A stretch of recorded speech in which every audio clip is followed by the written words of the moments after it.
إن الله خبير بما تعملون. عن سهل بن سعد رضي الله عنه قال: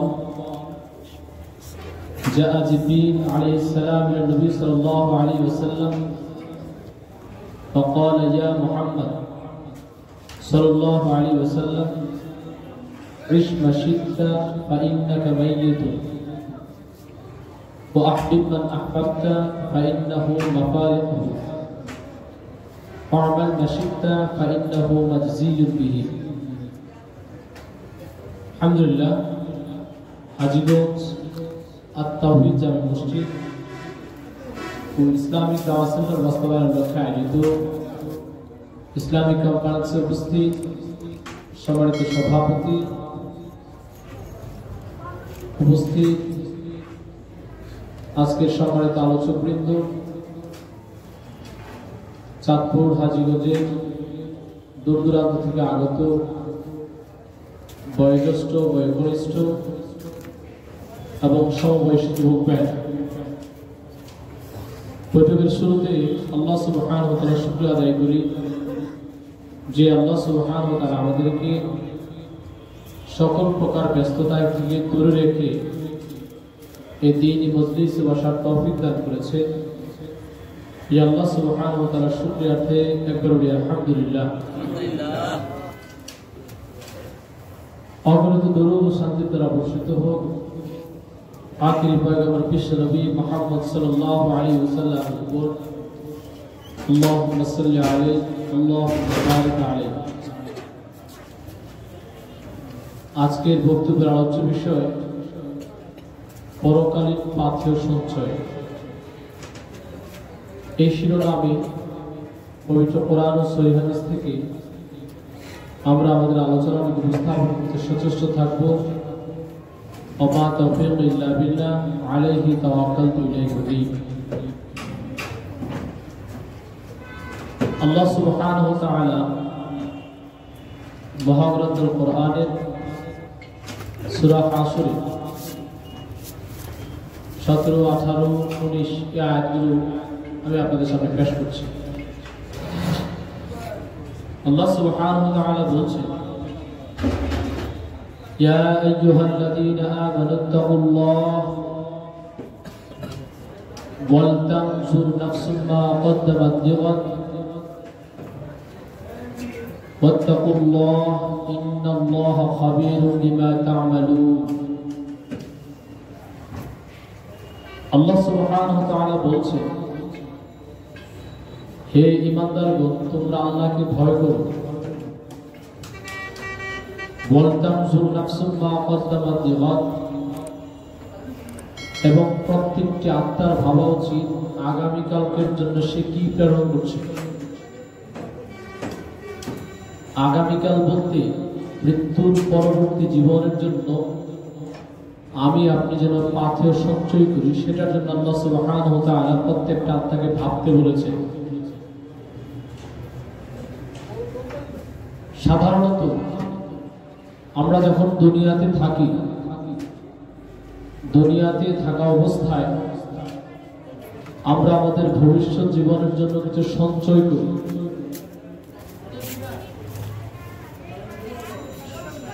স্বাভাবিকভাবে একজন পিতা তার সন্তানের জন্য সঞ্চয় করে, সেটা সম্পদের দিক থেকে হতে পারে, অর্থের দিক থেকে হতে পারে। তার সন্তানকে সে ভালো একজন ডাক্তার বানাবে, এই লক্ষ্য নিয়ে সে কিছু জমি সঞ্চয় করে রাখে, কিংবা ব্যাংকে কিছু টাকা গচ্ছিত রাখে, এই উদ্দেশ্যে যে যদি তার সন্তানকে সে যেই লক্ষ্যে, যেই কলেজে লেখাপড়া করাতে চাচ্ছে, যদি সেখানে সে নাও করাতে পারে, তাহলে ওই সঞ্চিত টাকা দিয়ে যেন তার সন্তানের মেডিকেল পড়াশোনা সে করাতে পারে। এ কারণে দুনিয়াতে থাকা অবস্থায় একটা ভালো বাড়ি তৈরি করার জন্য, কিংবা সন্তানদের ভবিষ্যৎ ভালোভাবে গড়ে তোলার জন্য, কিংবা নিজের সুখ সমৃদ্ধির জন্য আমরা সম্পদকে সঞ্চয় করি। তো আল্লাহ সুবহানাহু ওয়া তাআলা বলছেন ওয়ালতামসুন নাফসুম মা কাদ্দামাত লিগাদ, প্রত্যেকটি আত্মার ভাবা উচিত আগামীকালকের জন্য সে কি প্রেরণ করছে। আগামীকাল বলতে মৃত্যুর পরবর্তী জীবন। সাহল ইবনে সাদ রাদিয়াল্লাহু আনহু থেকে বর্ণিত, তিনি বলছেন جاء جبريل عليه السلام إلى النبي صلى الله عليه وسلم فقال জিবরিল আমিন রাসূলুল্লাহ সাল্লাল্লাহু আলাইহি ওয়াসাল্লামের কাছে এসে বলছে, ইয়া মুহাম্মদ সাল্লাল্লাহু আলাইহি ওয়াসাল্লাম ইশ মা শিতা ফা ইন্নাকা মাইয়িতুন, হে মুহাম্মদ সাল্লাল্লাহু আলাইহি ওয়াসাল্লাম, আপনি যতদিন খুশি জীবন যাপন করুন, তবে আপনি মনে রাখবেন আপনি একদিন মারা যাবেন।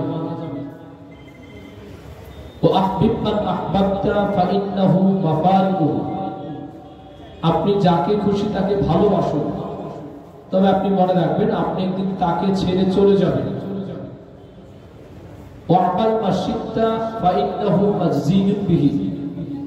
আপনি যত খুশি আমল করুন, মনে রাখবেন এই আমলের প্রতিদান আপনাকে প্রদান করা হবে। উক্ত হাদিস থেকে আমি আপনাকে বুঝাতে চাচ্ছি যে কেন আমার আপনার পাথেয় সঞ্চয় করা প্রয়োজন। পরকালের জন্য আমাদের এই কারণে পাথেয় সঞ্চয় করা প্রয়োজন, মৃত্যুর পরবর্তী জীবনে আল্লাহ সুবহানাহু ওয়া তাআলা দুনিয়াতে থাকা অবস্থায় পরকালের জন্য আমি যা করছি ওটার পরিপূর্ণ হিসাব আল্লাহ সুবহানাহু ওয়া তাআলা আমাকে দিবেন। আর পরকালীন যদি কোনো পাথেয় সঞ্চয় না করা থাকে তাহলে আমার আমল হবে শূন্য।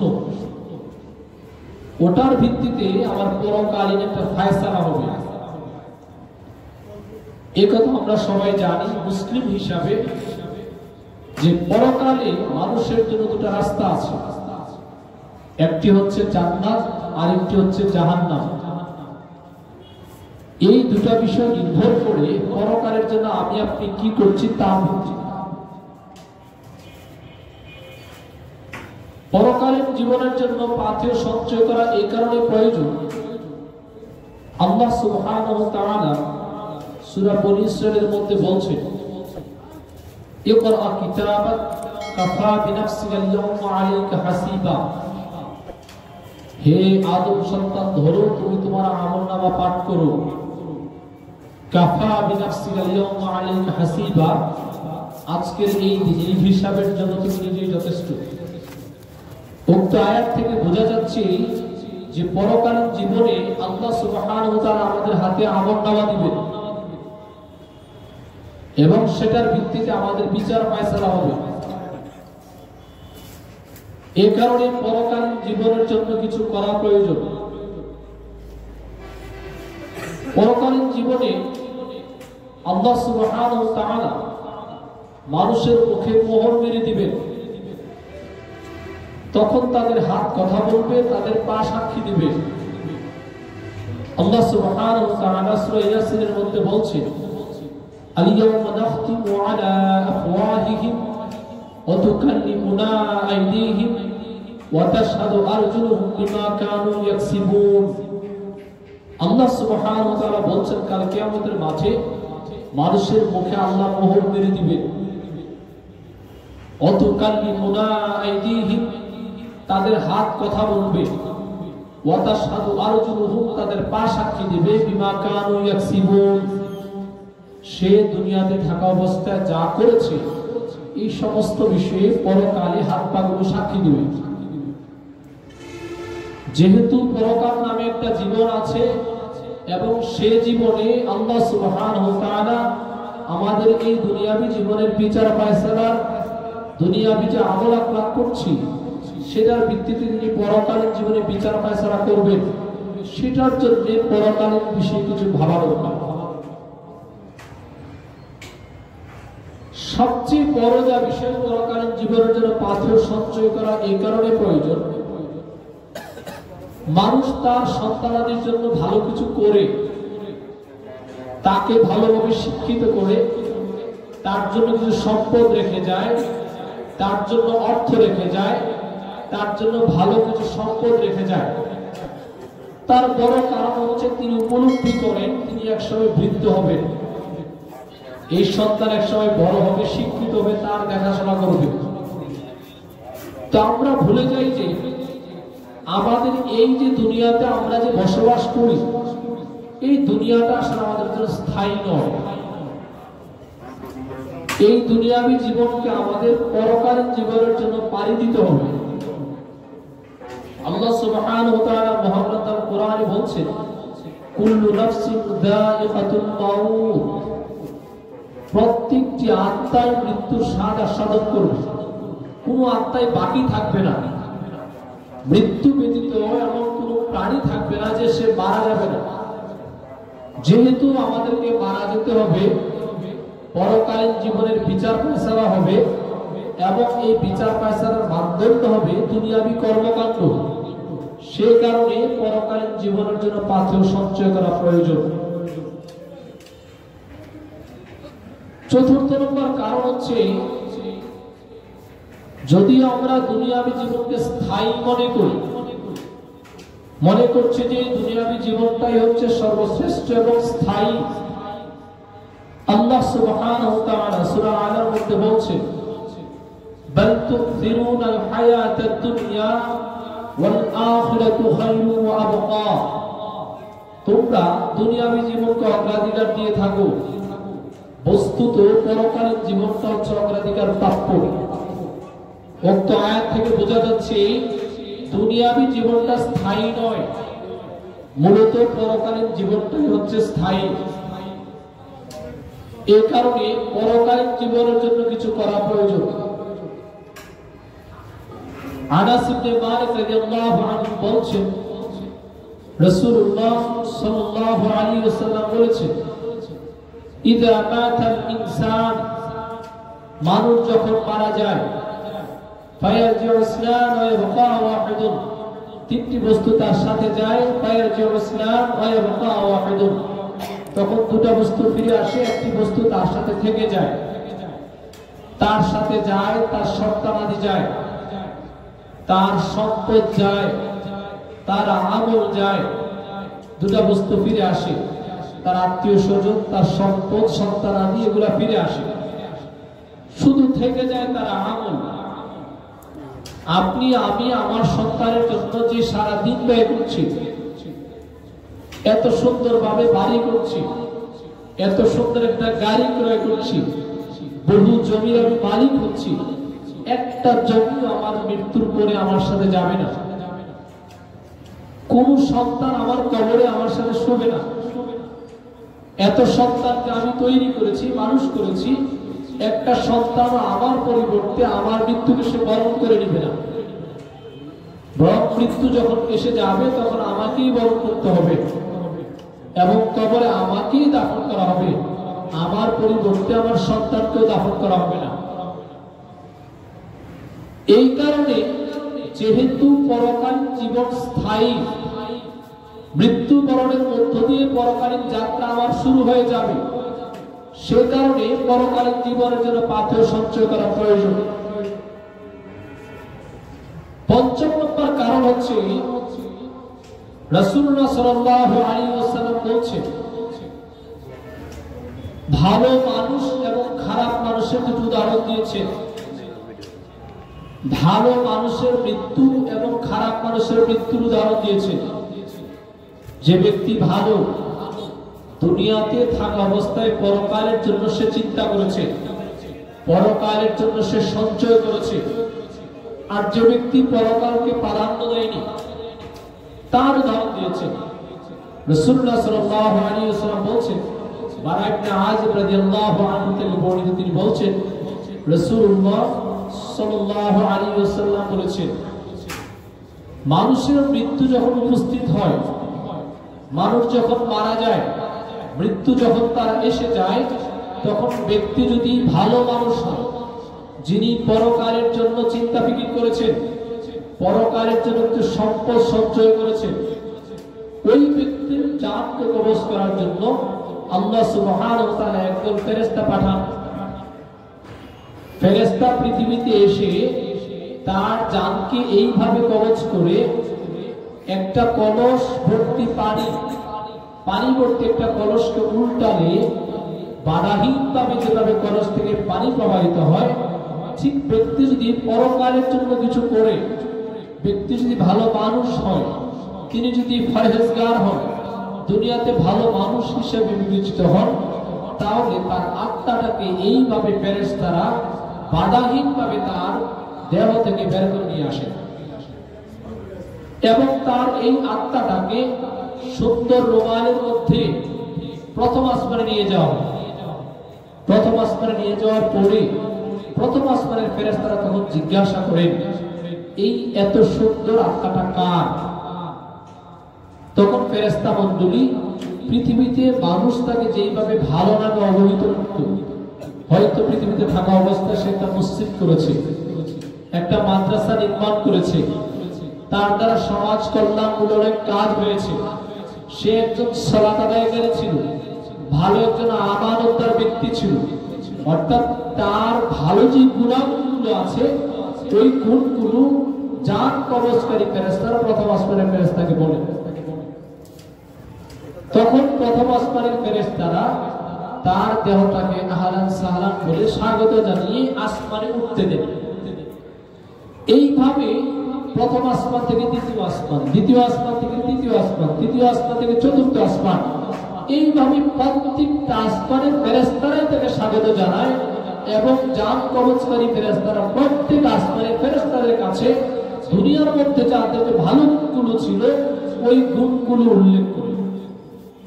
এইভাবে যেতে যেতে যখন সপ্তম আসমানে যাওয়া হয়, আল্লাহ সুবহানাহু ওয়া তাআলা সূরা ফজরের শেষ দিকে বলছেন, ইয়া আইয়াতুহান নাফসুল মুতমাইন্নাহ ইরজিই ইলা রাব্বিকি রাদিয়াতান মারদিয়াহ ফাদখুলি ফি ইবাদি ওয়াদখুলি জান্নাতি।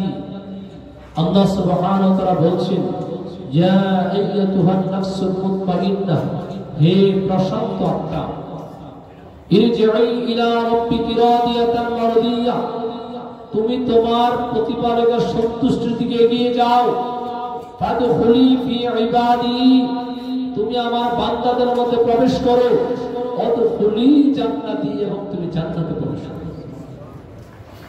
তাহলে আমি আপনি যদি পরকালের জন্য কিছু করি, তাহলে আমার মৃত্যু থেকেই জান্নাতের সুগন্ধি আমার জন্য যুক্ত হয়ে যায়। অপরদিকে ব্যক্তি যদি পাপাচারী হয়, পরকাল বলতে তার কিছু নেই, তার দ্বারা সালাত আদায় হয় না, তার দ্বারা সমাজের কোন কল্যাণমূলক কাজ তার দ্বারা হয় না, তার দ্বারা সমাজের মানুষ ক্ষতিগ্রস্ত হয়, আল্লাহকে সে স্মরণ করে না, পরকালের ব্যাপারে তার উদাসীনতা আছে, ওই ব্যক্তির যখন জানকে কবজ করা হয় তখন একদল ফেরেশতা আসমান থেকে নেমে আসে। আসার পরে তার জানটাকে এইভাবে টেনে হিঁচড়ে বের করে নিয়ে আসা হয়। সাধারণত সে তার দেহের মধ্যে পলায়ন করার চেষ্টা করে, তার আত্মাটাকে টেনে হিঁচড়ে জোর করে বের করে নিয়ে আসা হয়। তখন তাকে দুর্গন্ধযুক্ত একটা চটে করে প্রথম আসমানে নিয়ে যাওয়া। প্রথম আসমানের ফেরেশতারা তখন বলতে থাকেন, এই আত্মাটা কার, এত দুর্গন্ধযুক্ত? তখন ফেরেশতা মণ্ডলী বলে, এই আত্মাটা হচ্ছে দুনিয়ার মধ্যে আপনার দ্বারা যে সমস্ত মন্দ কাজ হতো, আপনি হয়তো কারো উপর জুলুম করেছেন, আপনি হয়তো কারো সম্পদকে আত্মসাৎ করেছেন, আপনি হয়তো আল্লাহ সুবহানাহু ওয়া তাআলার নামকে কখনো স্মরণ করেননি, সালাতের ব্যাপারে উদাসীন ছিলেন, রাসূলুল্লাহ সাল্লাল্লাহু আলাইহি ওয়াসাল্লামের দ্বীনকে আপনি মানতেন না। অর্থাৎ আল্লাহ সুবহানাহু ওয়া তাআলা যে দ্বীন দিয়েছেন ওই দ্বীনের ব্যাপারে কোনো তার মধ্যে আন্তরিকতা ছিল না, ওই দ্বীনকে পালন করার ব্যাপারে তার জন্য কোনো খুলুসিয়াত ছিল না, ওই দ্বীনকে পালন করার ব্যাপারে তার মধ্যে কোনো প্রকার গুরুত্ব ছিল না। তখন প্রথম আসমানের ফেরেশতারা আপনি পৃথিবীর মধ্যে যে সমস্ত মন্দ কাজগুলো করতেন ওই কাজগুলোর কথা বলার কারণে প্রথম আসমানের ফেরেশতারা আপনার আমার এই আত্মাটাকে প্রথম আসমানে আর ঢুকতে দেন না, বরং সেখান থেকেই পৃথিবীর সর্বনিম্ন স্তরে সজ্জরে নিক্ষেপ। আর সেখান থেকে ব্যক্তির জন্য জাহান্নামের শাস্তি শুরু হয়ে যায়। এই কারণে পরকালীন জীবনের জন্য আমার আপনার পাথর সঞ্চয় করা প্রয়োজন। ষষ্ঠ নম্বর কারণ হচ্ছে মৃত্যুর পরে পৃথিবীতে আর ফিরে আসার কোন সুযোগ নেই। মৃত্যুর পরে পৃথিবীতে আপনি যে ফিরে আসবেন, এসে যে আপনি একটু আমল করবেন, সেই ধরনের কোন সুযোগ থাকে না। আল্লাহ সুবহানাহু ওয়া তাআলা সূরা হজরের মধ্যে বলছেন যে মানুষ কাল কিয়ামতের মাঠে মানুষ আফসোস করতে থাকবে, ইয়া লাইতানি কদ্দামতু লিহায়াতি ফায়াওমাইদিন লা ইউআযিবু আযাবাহু আহাদ ওয়া লা ইউথিকু ওয়াসাকাহু আহাদ। মানুষ কাল কিয়ামতের মাঠে যখন তার অস্থির অবস্থা দেখবে, তখন সে আফসোস করতে থাকবে, ইয়া লাইতানি কদ্দামতু লিহায়াতি, যদি আমি পুনরায় আমার জীবন লাভ করতে পারতাম। কিন্তু মৃত্যুর পরে আর জীবন লাভ করার কোনো সুযোগ থাকবে না।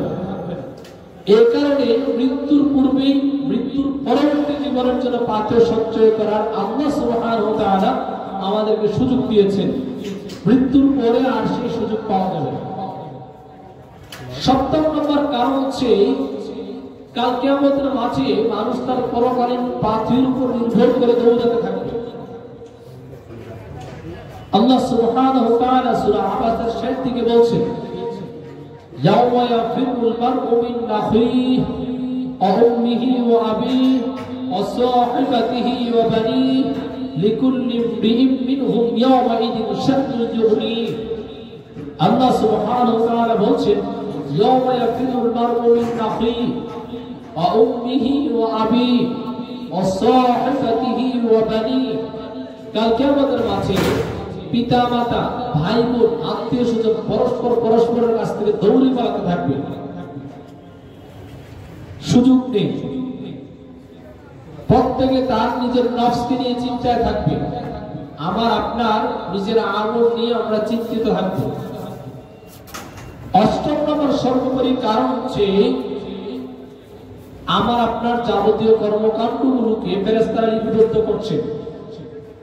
আল্লাহ সুবহানাহু ওয়া তাআলা সূরা আল-ইনফিতারের 6 থেকে 10 নম্বর আয়াতে আল্লাহ বলছেন, ইয়া আইয়ুহাল ইনসান মা গররাকা বিরাব্বিকাল কারীম আল্লাযী খালাকাকা ফাসাওয়াকা ফাআদালাক ফি আইয়ি সূরাতিন মা শাআ রাক্কাবাক কাল্লা বাল তুকাদ্দিবুনা বিদ-দীন ওয়া ইন্না আলাইকুম লাহাফিজিন কিরামান কাতিবিন ইয়ালামুনা মা তাফআলুন।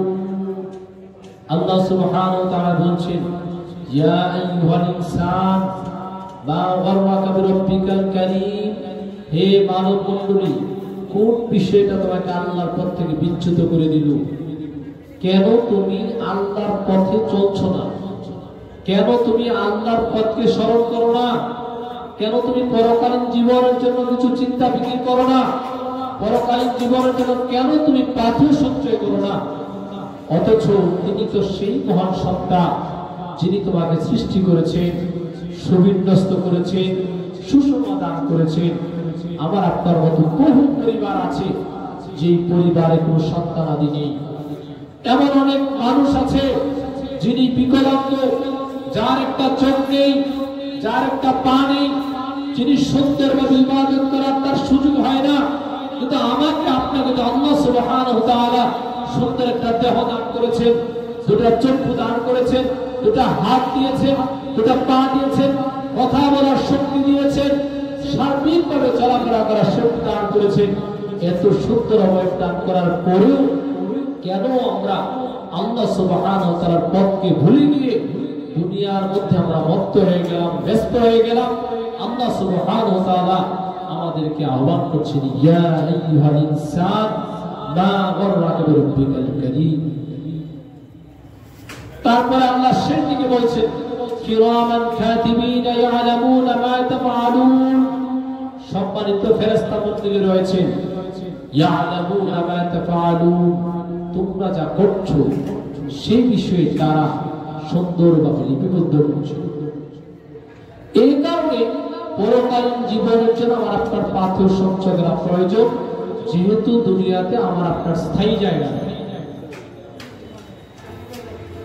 যদিও দুনিয়াবী জীবনটাকে আনাস ইবনে মালিক রাদিয়াল্লাহু আনহু বলছে যে আদম সন্তানের একটা বৈশিষ্ট্য হচ্ছে তাকে যখন এক পাহাড়বর্তী স্বর্ণ দেওয়া হয়, সে আরেক পাহাড়বর্তী স্বর্ণের তার মধ্যে আকাঙ্ক্ষা থাকবে। এটা হচ্ছে মানুষের একটা ফিতরাত বৈশিষ্ট্য, লোভ তার মধ্যে থাকবেই। আপনাকে যদি 1000 পরিমাণ টাকা দেওয়া হয়, লক্ষ টাকা আছে, আরো কিভাবে লক্ষ টাকা আর্ন করা যায়, এই ধরনের চিন্তা ভাবনা আমাদের মধ্যে থাকবে। এটার কোনো শেষ নেই। অথচ দুনিয়াবী জীবনটার তুলনায় পরকালীন জীবনটা যে স্থায়ী এবং শ্রেষ্ঠ, সেই ব্যাপারে একটা হাদিস পেশ করতে পারি। আবু হুরায়রা রাদিয়াল্লাহু আনহু বলছেন, রাসূলুল্লাহ সাল্লাল্লাহু আলাইহি ওয়াসাল্লাম বলছেন, আল্লাহ সুবহানাহু ওয়া তাআলা বলেছেন, আ'দাতু লি'ইবাদি as-সালিহিন মা লা আইনুন রা'at ওয়া লা উযুন সামি'at ওয়া লা খাতারা আলা কলবি বাশার।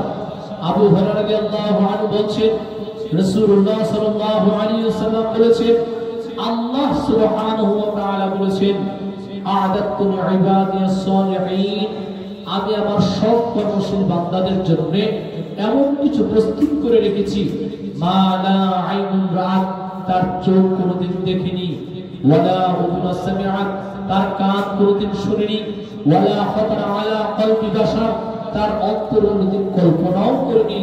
এত সুন্দর বস্তু আল্লাহ পরকালে সৎ কর্মশীল বান্দাদের জন্য প্রস্তুত করে রেখেছে। এ কারণে দুনিয়াবী জীবনকে প্রাধান্য না দিয়ে পরকালীন জীবনের জন্য পাথর সঞ্চয় করা প্রয়োজন। 10 নম্বর কারণ হচ্ছে, রাসূলুল্লাহ সাল্লাল্লাহু আলাইহি ওয়াসাল্লাম বলেছেন, পরকালীন জীবনের তুলনায় দুনিয়াবী জীবনটা এত তুচ্ছ, এত নগণ্য, একটা কান কাটা মৃত বকরির ছাগলের তুলনায়ও দুনিয়ার মূল্যটা আরো কম। আব্দুল্লাহ ইবনে মাসউদ রাদিয়াল্লাহু আনহু থেকে বর্ণিত, তিনি বলছেন, রাসূলুল্লাহ সাল্লাল্লাহু আলাইহি ওয়াসাল্লাম একদিন আমাদেরকে নিয়ে একটা পথ পাড়ি দিচ্ছেন। পথিমধ্যে আমরা একটা মৃত কান কাটা বকরিকে দেখতে পেলাম। রাসূলুল্লাহ সাল্লাল্লাহু আলাইহি ওয়াসাল্লাম বলছেন, তোমাদের মধ্যে কি এমন কেউ আছে যে এই মৃত কান কাটা বকরিকে 1 দিরহামের বিনিময়ে ক্রয় করবে? সাহাবায়ে কেরাম বলছেন, ইয়া রাসূলুল্লাহ, 1 দিরহাম তো দূরের কথা, এই বকরিটাকে যদি স্বাভাবিকভাবে এমনিতেই দেওয়া হয় তাও তো কেউ গ্রহণ করবে না। কেন? একে তো এটা মৃত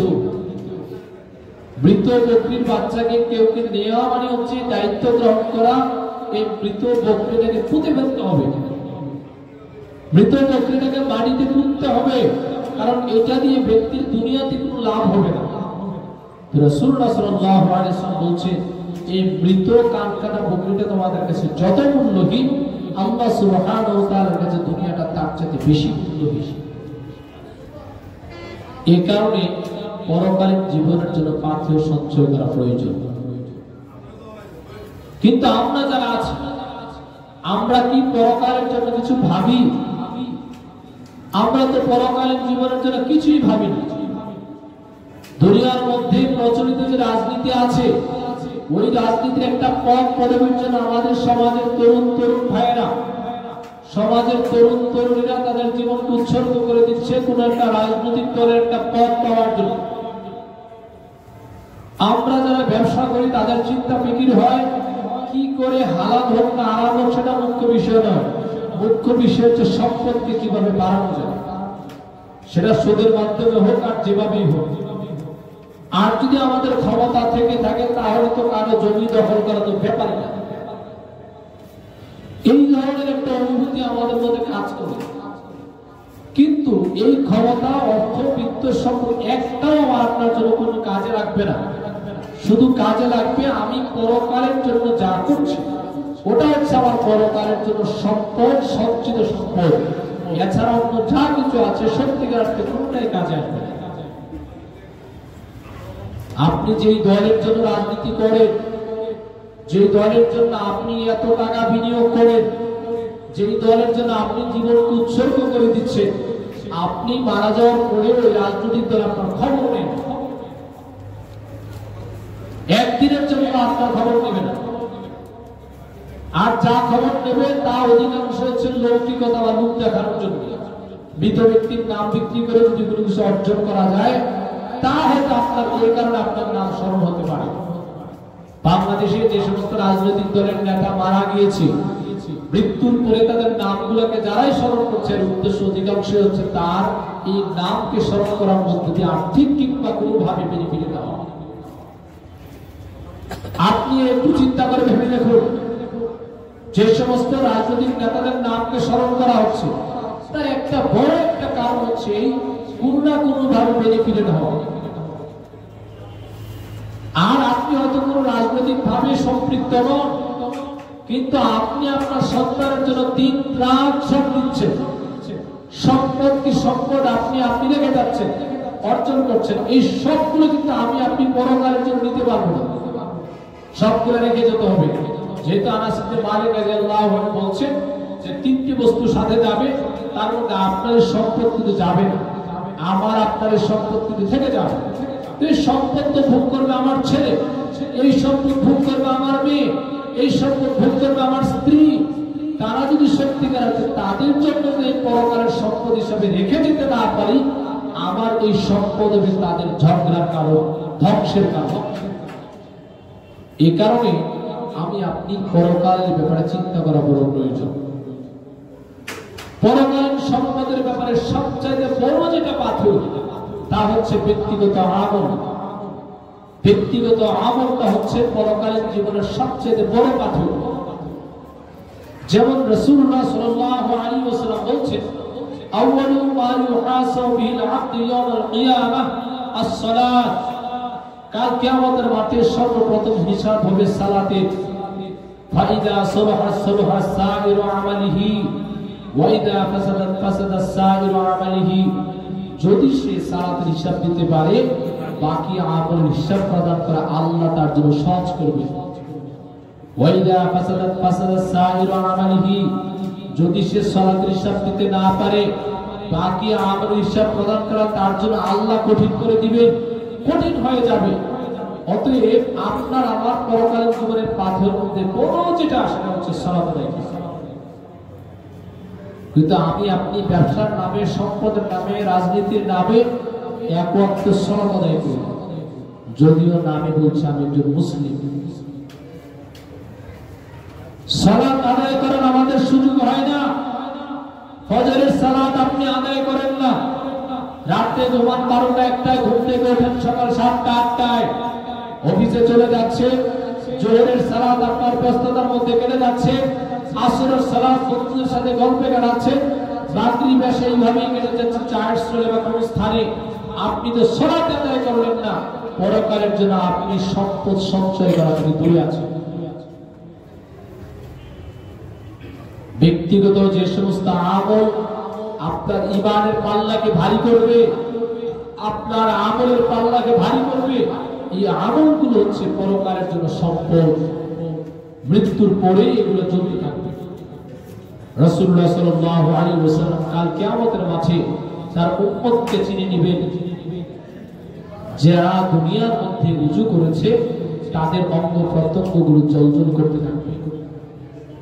দামি আপনি তো সালাত আদায় করছেন, তা আমার আপনার জন্য পরকালে কি করে নাজাতের ব্যবস্থা হবে?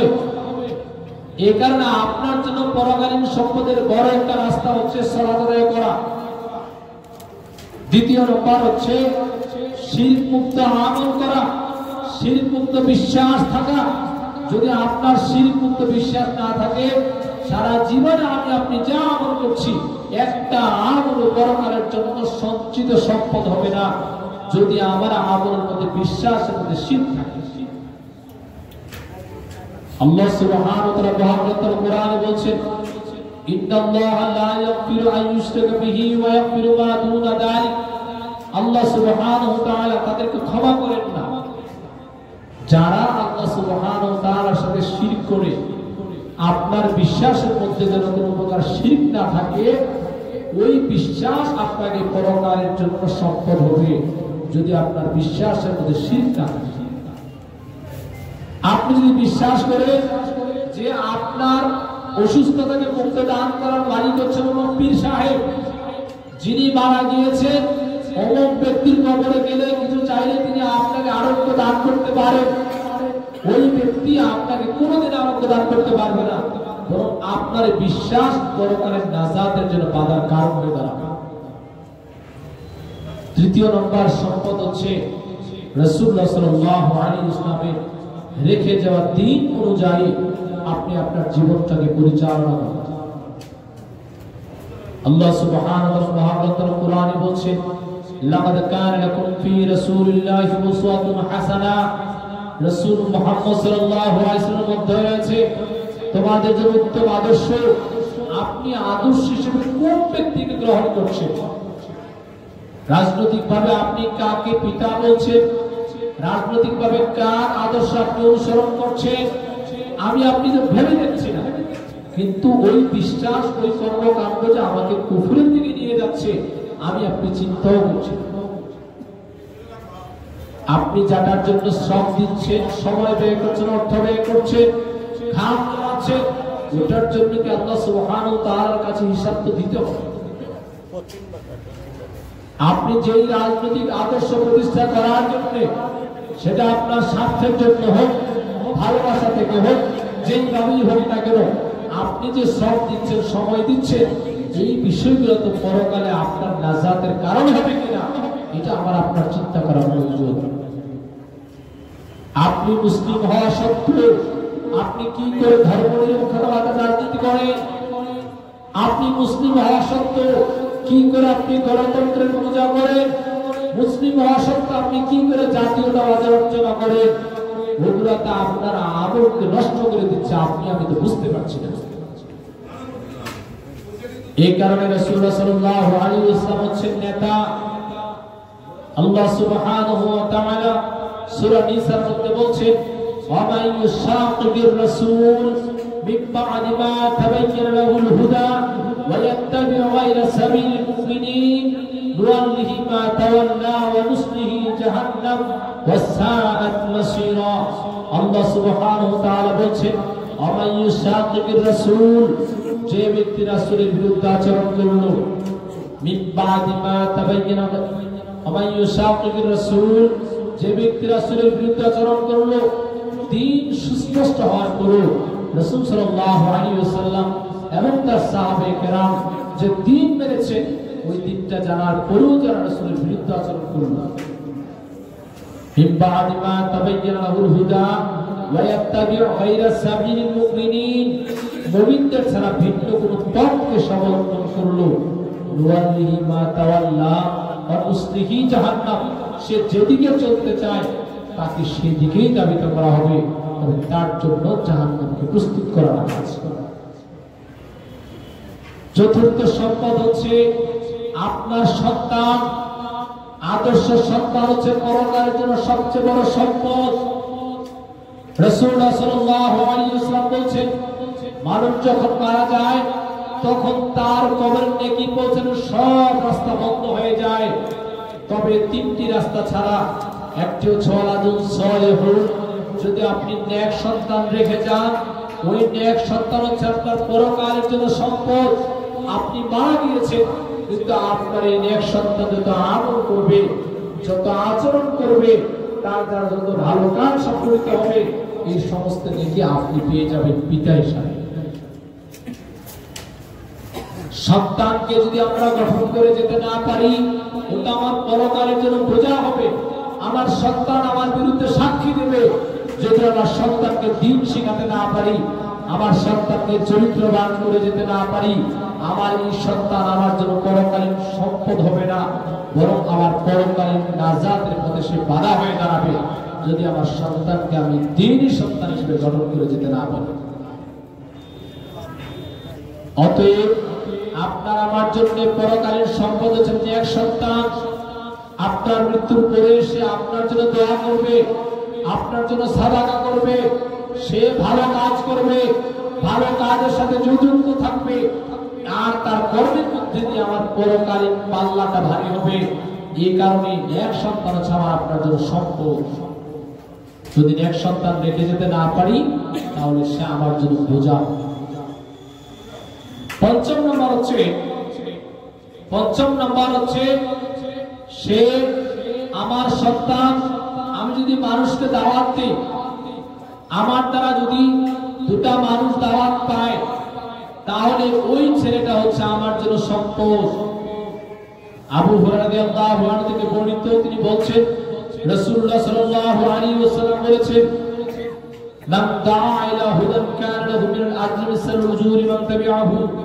কোন মানুষ যদি কোনো মানুষকে কল্যাণের পথ দেখায়, তার জন্য ওই পরিমাণ নেকি রয়েছে তার আহ্বানে সাড়া দেওয়া ব্যক্তি যতটুকু নেকি অর্জন করলো।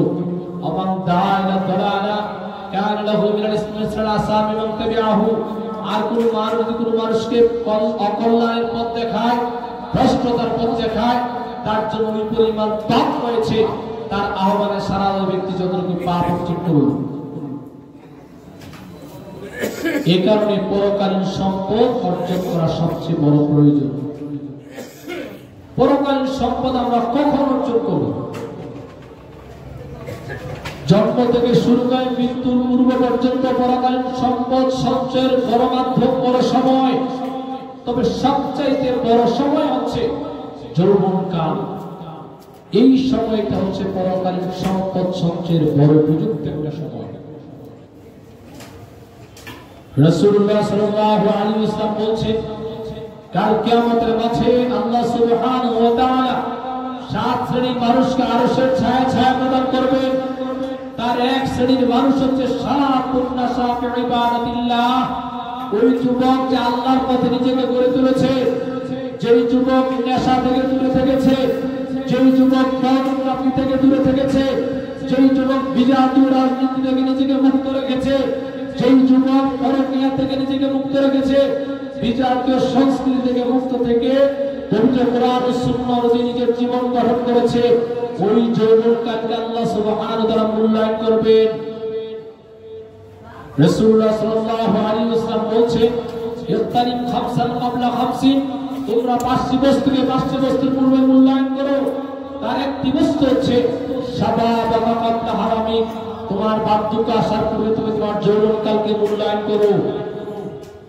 আব্দুল্লাহ ইবনে মাসউদ রাদিয়াল্লাহু আনহু থেকে বর্ণিত, তিনি বলছেন রাসূলুল্লাহ সাল্লাল্লাহু আলাইহি ওয়াসাল্লাম বলেছেন, কাল কিয়ামতের মাঠে আদম সন্তান 5টি প্রশ্নের যতক্ষণ পর্যন্ত উত্তর দিতে না পারবে, ততক্ষণ পর্যন্ত তার এক পা সে বাড়াতে পারবে না। তার একটা হচ্ছে, আপনি আপনার যৌবনকালকে কোথায় অতিবাহিত করেছেন।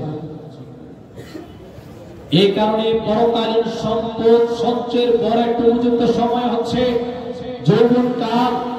বর্তমান বাংলাদেশের প্রেক্ষাপটে উইকিপিডিয়ার তথ্য অনুযায়ী বর্তমান বাংলাদেশের প্রায় 44% হচ্ছে তরুণ, যাদের বয়স হচ্ছে 16 থেকে 40। বাংলাদেশের প্রেক্ষাপটে এত তরুণ তারুণ্য নির্ভর সংখ্যা পৃথিবীর অন্য কোনো রাষ্ট্রে নেই, বর্তমানে যেটা বাংলাদেশে আছে। 2050 সালে গবেষকরা ধারণা করছে আমাদের তরুণদের সংখ্যা বৃদ্ধিতে পরিণত হবে। পরকালীন সম্পদ সঞ্চয়ের কথা যা বললাম, এখন আমরা কথা বলছি পরকালীন সম্পদের উপযুক্ত সময়টা কখন। আমাদের একটা টেন্ডেন্সি বা প্রবণতা হচ্ছে, আমরা সাধারণত যৌবনকালে পাপ করি আর ধারণা করে নিই বৃদ্ধকালে গিয়ে ভালো হয়ে যাবে। তো যৌবনকালটা আমরা আপনাদের ইবাদতের জন্য সর্বশ্রেষ্ঠ সময়, এই বিষয়টাকে আমরা উপলব্ধি করি। অথচ রাসূলুল্লাহ সাল্লাল্লাহু আলাইহি ওয়াসাল্লাম 5টি বস্তুর পূর্বে 5টি বস্তুকে মূল্যায়ন করতে বলেছেন, গনিমত হিসাবে ভাবতে বলেছেন। তার একটা হচ্ছে শাবাবাকা ক্বাবলা হারামিক। তুমি তোমার বার্ধক্য আসার পূর্বে যৌবনকালকে মূল্যায়ন করো। আপনি আপনার যৌবনকালে যেই অপরাজনীতির জন্য আপনি সময় দিচ্ছেন, তার স্থলে যদি পবিত্র কোরআন এবং সহিহ হাদিস প্রতিষ্ঠা করার জন্য আপনি যদি শ্রম দেন, নিঃসন্দেহে কাল কিয়ামতের মাঠে আল্লাহ সুবহানাহু ওয়া তাআলার যে ঘোষণা, পরকালে আরশের ছায়া প্রদান করা। আপনি পবিত্র কোরআন ও সহিহ হাদিস নিজে মানেন, অপরকে মানার চেষ্টা করেন, এই ফিকিরের মধ্যে দিয়ে আমার আপনার জীবন যদি অতিবাহিত হয়, তাহলে আরশের ছায়া আমি ছায়া পাবো। আজকে দুর্ভাগ্যজনক বিষয় হচ্ছে আমাদের তরুণরা বর্তমানে মাদকের সাথে সম্পৃক্ত হয়ে যাচ্ছে। মাদকের সাথে এমন ভাবে সম্পৃক্ত হয়ে যাচ্ছে। 2020 সালের একটা তথ্য, দৈনিক প্রথমার রিপোর্ট অনুযায়ী শুধু 2020 সালে প্রায় 4.5 কোটি পিস ইয়াবা সরকার আটক করেছে। 2020 সালের কথা বললাম, আজকে হচ্ছে 2024। বর্তমানে আমাদের তরুণদের মাদকের নেশা এমন ভাবে পেয়ে বসেছে, প্রত্যেকটা অধিকাংশ তরুণ কোনো না কোনো ভাবে মাদকাসক্ত হয়ে যাচ্ছে।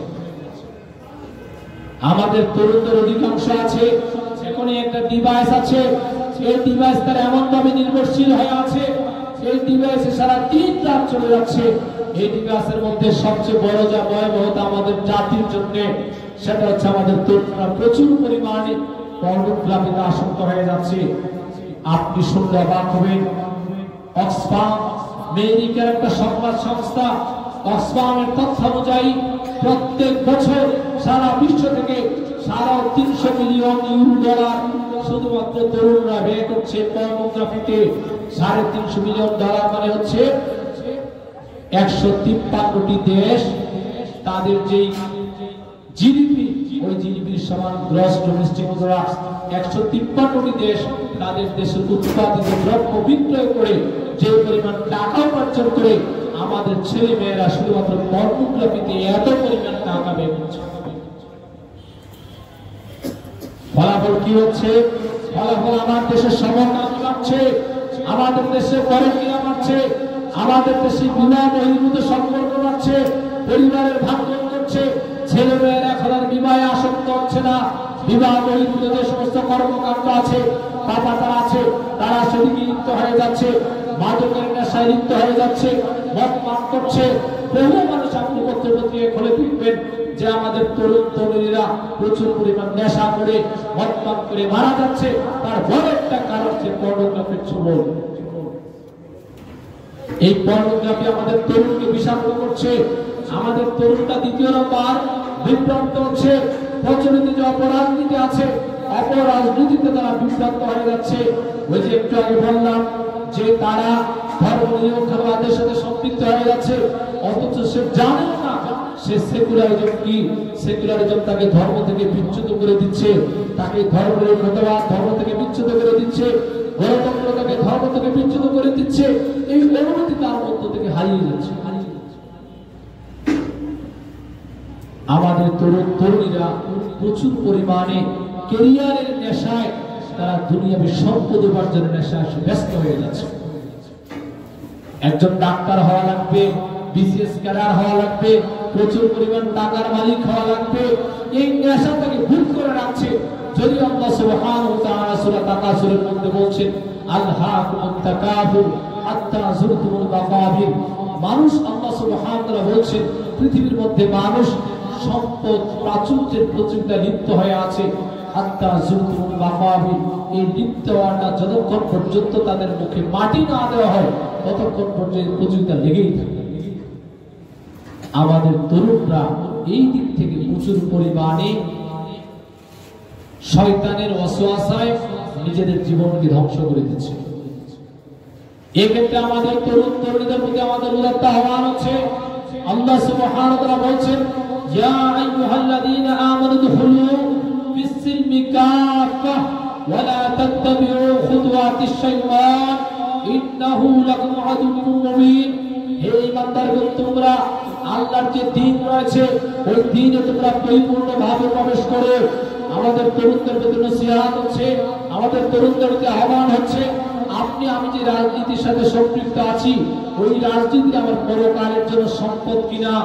আপনি যেভাবে মোবাইলটাকে ব্যবহার করছি ওই মোবাইল ব্যবহার আমার পরকালের জন্য সম্পদ কিনা। আমি যে নেশা করছি ওই নেশা আমার পরকালের জন্য সম্পদ কিনা। আমি যে আমার ঘাম চালাচ্ছি ওই ঘাম পরকালের জন্য সম্পদ কিনা। আমি যে টাকা ব্যয় করছি ওই টাকা আমার পরকালের জন্য সম্পদ হবে কিনা। আমি যে নেতার পিছনে ছুটছি ওই নেতা আমাকে পরকালে মুক্তি দান করতে পারবে কিনা। যে আদর্শের জন্য আমি সংগ্রাম করছি, মানুষকে দাওয়াত দিচ্ছি, ওই দাওয়াত আমার পরকালের জন্য সম্পদ কিনা, তা ভেবে চিন্তে আপনি আপনার পথকে নির্ধারণ করুন। বাংলাদেশ আহলে যুব সংঘ এদেশের তরুণদেরকে বিজাতীয় মতবাদ এবং সমাজ ইসলামের নামে যত প্রকার মাযহাবী মতবাদ আছে সংকীর্ণতমান আছে, সবগুলো থেকে মুক্ত থেকে পবিত্র কোরআন ও সহিহ হাদিসের নিকট আত্মসমর্পণের আহ্বান জানায়।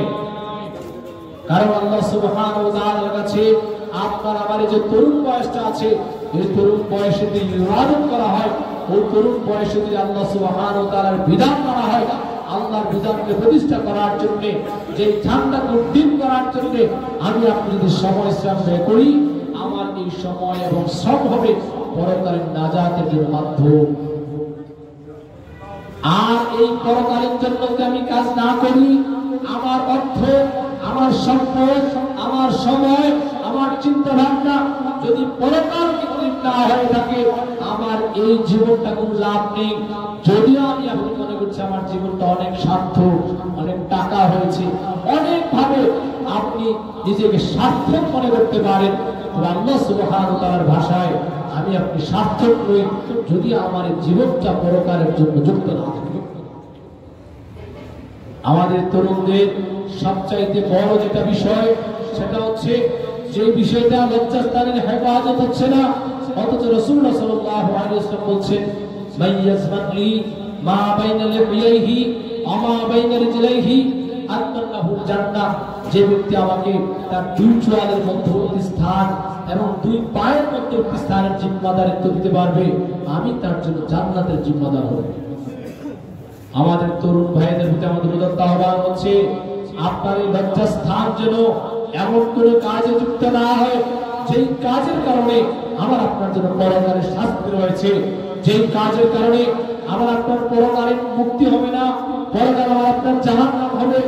এই বিষয়টা থেকে যদি আমি আপনার লজ্জাস্থানকে মুক্ত রাখতে পারি,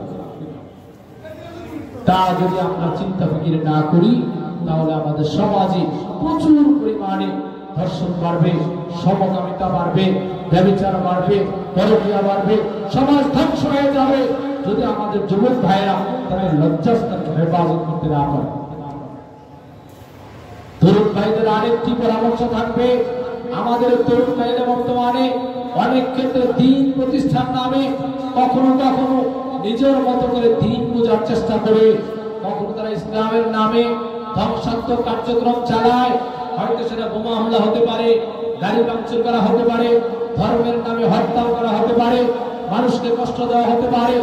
একটাও আল্লাহ সুবহানাহু ওয়া তাআলা যে বিধান প্রতিষ্ঠা করেছেন রাসূলুল্লাহ সাল্লাল্লাহু আলাইহি ওয়াসাল্লামের মাধ্যমে, তিনি বোমা হামলা করে মানুষের উপর আঘাত করে তিনি কখনো দ্বীন প্রতিষ্ঠা করেননি। অতএব এই বিষয়গুলো আমাকে আপনাকে মনে রাখতে হবে। আল্লাহ সুবহানাহু ওয়া তাআলা সূরা নাহলের মধ্যে বলছেন, উদউ ইলা সাবিলি রাব্বিকা বিল হিকমাতি ওয়াল মাউইযাতিল হাসানা। তুমি মানুষকে আল্লাহর পথে ডাকো, কিভাবে? বিল হিকমাতি ওয়াল মাউইযাতিল হাসানা, হিকমত সহকারে এবং উত্তম আচরণ দ্বারা। হিকমত মানে হচ্ছে পবিত্র কোরআন এবং সুন্নাহ, আর সাথে থাকবে ভালো আচরণ। বাংলাদেশ শাহরিয়াত যুব সংঘ এদেশের তরুণদেরকে জামাতবদ্ধভাবে, সংঘবদ্ধভাবে দাওয়াতি কাজ করতে আহ্বান জানায়। এই কারণে যে পরকালের সম্পদ হিসাবে দুনিয়াতে আমরা কোনো না কোনো কর্মে নিঃসন্দেহে ব্যস্ত আছি, কেউ হয়তো অর্থনৈতিক কাজে, ব্যবসায়িক কাজে, এই কারণে আমরা ব্যস্ত আছি। আমরা অনুরোধ করব যে আসুন